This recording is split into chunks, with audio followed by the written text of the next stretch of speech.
आप देख रहे हैं न्यूज़ 9 भारत, रखिए आपको सबसे आगे।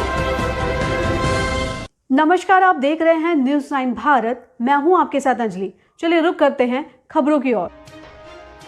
आजमगढ़ में उत्तर प्रदेश उद्योग व्यापार संगठन का व्यापारी सम्मेलन रविवार को नगर के शारदा तिराहा स्थित एक होटल के सभागार में संपन्न हुआ, जिसका शुभारंभ आबकारी एवं मद्य निषेध मंत्री व संगठन के प्रदेश अध्यक्ष नितिन अग्रवाल व प्रदेश महामंत्री ब्रजेश शुक्ला, प्रदेश उपाध्यक्ष आजमगढ़ मंडल प्रभारी विजय सिंह बिन्नू, जिलाध्यक्ष मयंक गुप्ता ने संयुक्त रूप से दीप प्रज्वलित कर किया। इसके बाद संगठन के नवनियुक्त जिला कार्यकारी पदाधिकारियों को सम्मानित करते हुए व्यापार संगठन को मजबूत बनाने पर बल दिया गया।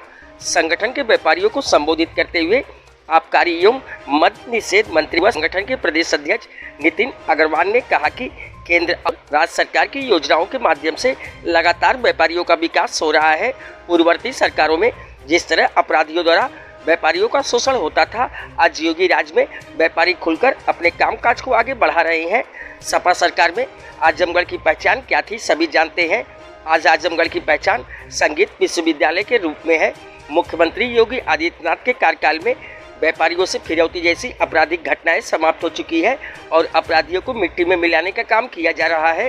प्रदेश महामंत्री ब्रजेश शुक्ला, प्रदेश उपाध्यक्ष ने कहा कि छोटे मझले बड़े किसी भी व्यापारी का उत्पीड़न बर्दाश्त नहीं किया जाएगा। आजमगढ़ मंडल प्रभारी विजय सिंह बिन्नू ने कहा कि संगठन के माध्यम से आजमगढ़ के व्यापारियों की आवाज़ सीधे शासन तक पहुंचाई जाएगी और व्यापारी वर्ग का हित हम सबकी प्राथमिकता है। इसके लिए हम हर तरह से तत्पर रहेंगे। आगंतुकों के प्रति आभार प्रकट करते हुए जिला अध्यक्ष मयंक गुप्ता ने कहा कि संगठन ने मुझे जो जिम्मेदारी दी है उस पर 100% खरा उतरने का काम करूंगा। संगठन की मजबूती ही मेरी प्राथमिकता है और प्रत्येक व्यापारियों की समस्याओं का निदान कराकर 2024 में पुनः कमल खिलाने का काम आजमगढ़ में किया जाएगा। संचालन जिला महामंत्री डॉक्टर शैलेंद्र अग्रवाल ने किया। इस अवसर पर अभिषेक जायसवाल दिनू, गोविंद दुबे, गिरजानंद चौरसिया, नगर अध्यक्ष विजय आनंद उर्फ दीपक राय, अजय चौरसिया, स्वतंत्र सिंह मुन्ना, बलराज सिंह, संतोष गोलवारा, प्रवीण सिंह, जितेंद्र जायसवाल, दिनेश सिंह, एडवोकेट मिथिलेश, प्रदीप गुप्ता, मंकेश मिश्र, मनोज जायसवाल, अमन गर्ग, जगतपाल चौरसिया, अमित श्रीवास्तव, लालमन वर्मा, चंदन सिंह, बलराम गुप्ता, शैलेंद्र अग्रवाल और ऋत्विक जायसवाल सहित भारी संख्या में व्यापारी वर्ग के लोग मौजूद रहे। न्यूज़ 9 भारत के लिए अमित खरवार की रिपोर्ट। क्या संदेश यहाँ से जा रहा है? देखिए, आज यहाँ के व्यापारी बंधुओं से मैं मिलने आया हूँ और हम सब एक ही लक्ष्य में के साथ आगे बढ़ रहे हैं कि आने वाले लोकसभा चुनाव में भारतीय जनता पार्टी आजमगढ़ के साथ साथ उत्तर प्रदेश की सभी 80 की 80 लोकसभा सीटें जीत कर जाए और आदरणीय प्रधानमंत्री जी के नेतृत्व में दोबारा सरकार बने। व्यापारियों की बात आती है, छोटे व्यापारी जो है रेहड़ी पट्टी वाले हैं, तो आक्रमण की जद में सैकड़ों लोग जो है बेघर हो गए। प्रशासन ने ऐसा तांडव मचाया कि कई लोगों को दुकान उनकी चली गई, मकान चला गया, तो उनके लिए क्या है? देखिए, ये हमारी सरकार का स्पष्ट आदेश है कि कोई बिना उनको स्थापित किए विस्थापित नहीं किया जाए। अगर ऐसा कुछ हुआ है तो उनको स्थापित भी जिम्मेदारी प्रशासन की है और प्रशासन को उन हमारे व्यापारियों को जो रेहड़ी पटरी वाले हैं उनको स्थापित करना पड़ेगा। तो जीएसटी को लेकर तमाम व्यापारियों में इस तरह की उहापोह स्थिति की सरकार की जो प्रशासन है या जो विभाग है वो उत्पीड़न कर रहा है, उस पर आपका क्या कहना है? जीएसटी में किस तरीके से क्या है? देखिए, किसी भी व्यापारी, छोटे व्यापारी का जीएसटी में उत्पीड़न नहीं किया जाएगा। आपको याद होगा, अगर जब बीच में एक ऐसा समय आया तो जब ये सरकार के संज्ञान में बात आई तो सरकार ने तुरंत उन लोगों को रोका कि जिस तरीके से वो लोग आके धमकाने का काम कर रहे थे, लगातार बिल्कुल तुरंत रोक लगाई गई थी। और मैं आश्वस्त करना चाहता हूँ सरकार की तरफ से, सरकार के प्रतिनिधि की हैसियत से, कि किसी भी व्यापारी का, कोई भी अधिकारी, चाहे वो जीएसटी का हो चाहे वो कोई भी हो, उत्पीड़न नहीं किया जाएगा। ये जिम्मेदारी सरकार की है। सर, आपने कहा कि कानून व्यवस्था हमारी जो मॉडल है, लेकिन विपक्ष तो ये कह रहा है कि जब हाथी की हत्या अभिरक्षा में हो सकती है और कोर्ट के अंदर एक अपराधी की हत्या हो सकती है, तो कहाँ से ये रहा कानून व्यवस्था कहाँ की रह गई? नहीं, देखिए, उसकी जांच चल रही है और उसमें जो लोग दोषी थे उनके खिलाफ सरकार ने कार्रवाई भी करी और और जो लोग इसमें जो लोग पीड़ित पक्ष था या जिन लोगों ने किया, मेरे ख्याल से उनकी छवि भी कोई बहुत अच्छी छवि नहीं थी। वो भी एक माफिया थे, देश के माफिया थे। हालांकि जो आपने सवाल किया उसमें मैं इतना ही कहूँगा कि कानून व्यवस्था, लॉ एंड ऑर्डर ये सरकार की प्राथमिकता है, आदरणीय योगी जी की प्राथमिकता है। और कानून व्यवस्था पे कभी भी हमारी सरकार ने कोई समझौता नहीं किया है।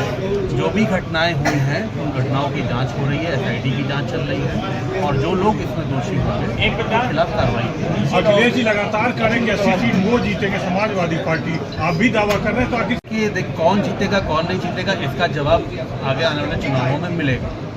लेकिन मैं समाजवादी पार्टी के नेताओं से कहना चाहता हूं कि वो मेरी लाल के हसीन सपने देखना बंद कर दें। जो 5 सीट जीतना जिनके लिए मुश्किल हो रहा है वो 80 सीटों की बात कर रहे हैं। और मैं जिस तरीके से, क्योंकि मैं पूरे प्रदेश में जा रहा हूं, हर जगह व्यापारी सम्मेलनों को कर रहा हूं, व्यापारियों से बात कर रहा हूं, मैं स्पष्ट ये कह सकता हूं और पूरे विश्वास के साथ कह सकता हूं कि इस बार उत्तर प्रदेश में 80 के 80 कमल खिलने जा रहे हैं। विपक्ष की जिस तरह से पटना में बैठक हुई, 400 सीटों पे एक साथ लड़ने का निर्णय लिया गया, कहीं ना कहीं खतरे की घंटी है भारतीय जनता पार्टी। देखिए, ये तो एक स्पष्ट संदेश विपक्ष दे रहा है कि विपक्ष कमज़ोर है, क्योंकि जो कमज़ोर होता है, देखिए शेर अकेला लड़ता है और भेड़िए जो होते हैं वो झुंड में लड़ते हैं।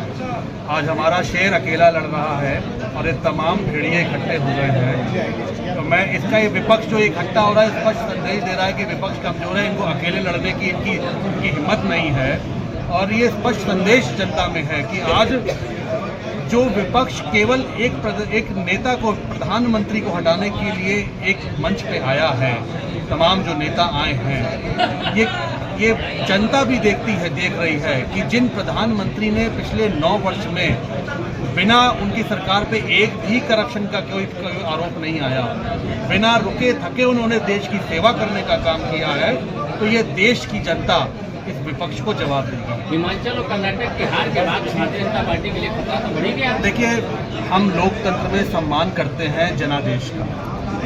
जीत हार अपनी जगह अलग है, जनादेश का सम्मान होना चाहिए। ठीक है, हम लोग कर्नाटक में जो जनादेश मिला है उसका पूरा सम्मान है। हम लोग यही लोकतंत्र की परिभाषा भी है। हम लोग आज विपक्ष में आए और हम लोग वहाँ पे विपक्ष की भूमिका निभाएंगे। 2024 में महंगाई, बेरोजगारी बड़ा मुद्दा रहा। हो गया भाई।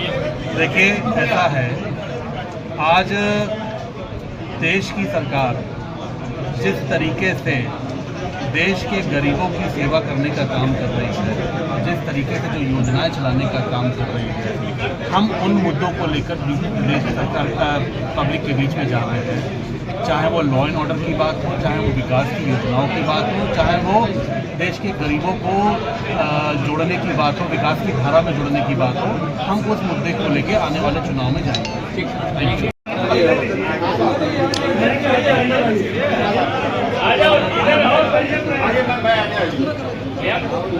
व्यापार संगठन के इस व्यापारी सम्मेलन में आजमगढ़ की धरती पर सबसे पहले तो मैं इस कार्यक्रम की अध्यक्षता कर रहे आजमगढ़ के वरिष्ठ व्यापारी आदरणीय श्री मनीष चंद्र अग्रवाल जी हमारे बीच में